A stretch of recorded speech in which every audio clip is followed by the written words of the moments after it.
if people really take this stuff to heart, they really have to take it to heart. In my experience, people who go through that process do not return to denial, do not stay in despair, and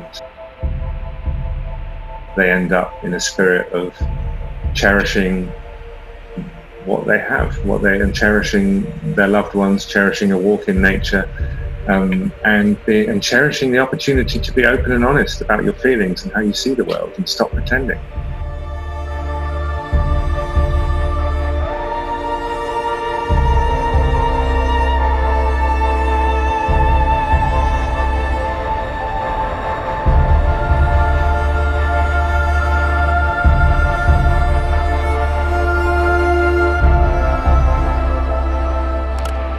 I felt that a lot of people in my sphere were not really able to face up to the latest climate data and the impacts on human societies, and therefore question what they were doing, because they didn't have any kind of map at all. And so that was why I decided to come up with what I call deep adaptation.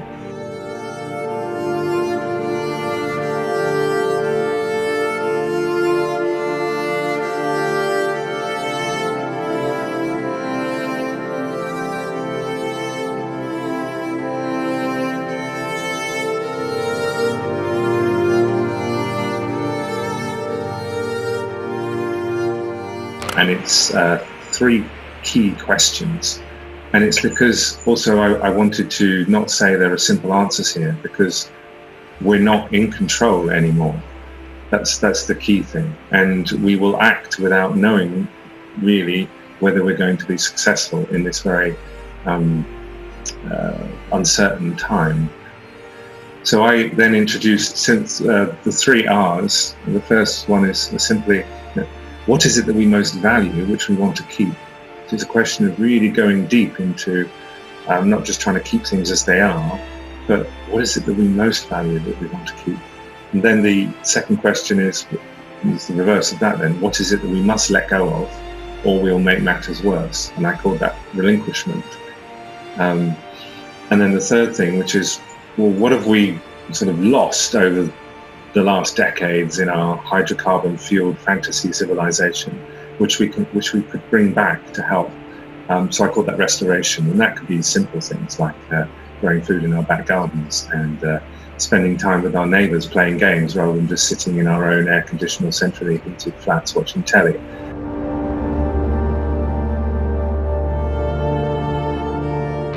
I would just put it as 3 questions to invite people beyond a progressivist framing of what comes next. So you'll notice in that framing, it's not what do we need to invent or what do we need to do sort of like more of it.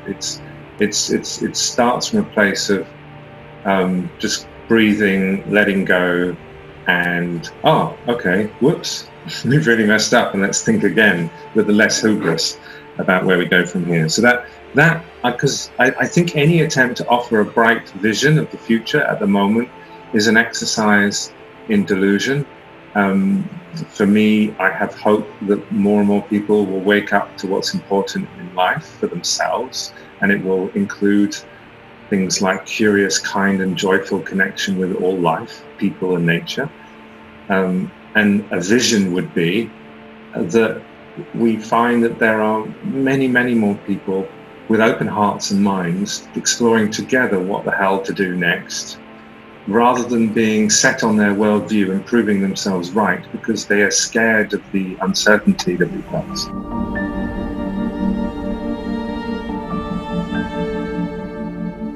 So I don't have vision or hope where it's like a fixed way of life. It's this process that I know we're all capable of, but we're also all capable of doing some awful things because we're frantic, because we're panicked, and we want to come up with excuses for ourselves for being selfish. So you can see where I've gone with this. It's to go back to core existential questions about, well, what do we value and why are we here? And what do we want to stand for, even if we're even if we're going to sink.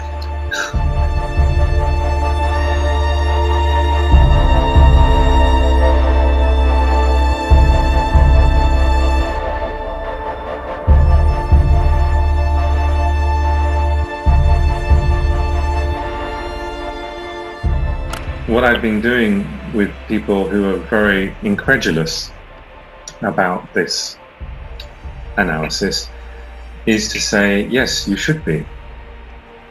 And therefore, I really can't say anything other than check it out for yourself. And then say, well, I've spent a few months looking at the latest stuff, and it's there, download it and read it. And also, when you're reading it, accept that you don't want to accept it. That's normal. So therefore, rather than postponing your view, and also that can be something else, is that you think, oh, I don't know if I like this, so I just won't look into it. So you postpone your conclusion on it. So rather than that, accept that you don't want to accept it, and therefore, for a thought experiment, try, well, what if this is the case? What would that mean for me? And when you do the what if, know that many people throughout centuries, in fact millennia, and also people that we know alive today, have said that despair is a transition. You know, you don't just go into despair and stay there, so that you can have a faith that if you go into despair, there will be something on the other side. And therefore you will find a new basis for understanding, equanimity, meaning, and joy after despair. So this is how I invite people to really look at this stuff for themselves, because I don't think it would be right if they just listened to me and said, yeah, okay, fine. Because that would be that means maybe they wouldn't be taking it to heart. This is such a massive, fundamental challenge to everything we do. Like, should we get up and go to work? Where should I live? What do I believe is the meaning of life in general, and my life in particular? Am I prepared to kill someone who comes to my house to steal all my food? Or actually, do I believe in certain values that are more important than just prolonging my life and those of my children? I mean, or if people really take this stuff to heart, they really have to take it to heart, not just leave it on as an interesting thing on a piece of paper. And so that's what I'm inviting people to do. And in my experience, people who go through that process do not return to denial, do not stay in despair. And even if their initial instinct is survivalist, and they think about buying bulletproof vests and, buying lots of tin food, they soon realize that that's not how they wish to live. That's not really the full expression of who they are. And they end up in a spirit of cherishing what they have, and cherishing their loved ones, cherishing a walk in nature, and cherishing the opportunity to be open and honest about your feelings and how you see the world, and stop pretending.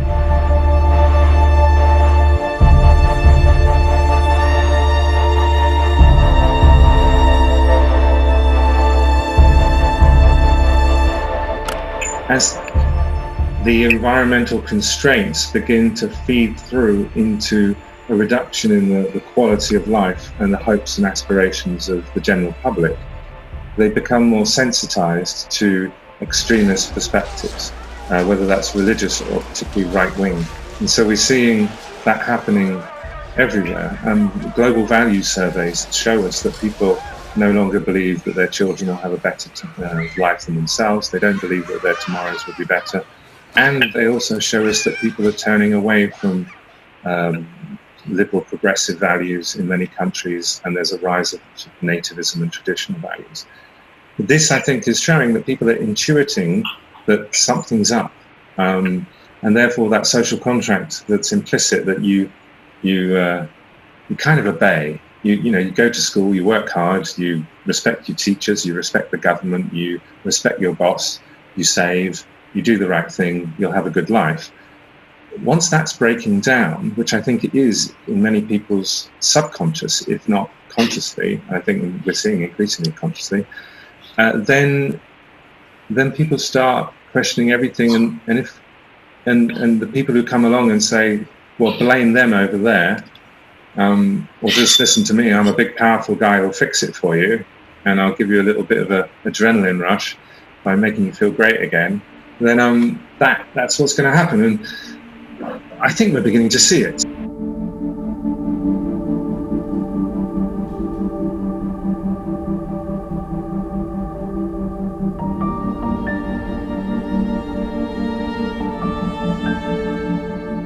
We do not know whether we're going extinct this century, the human race.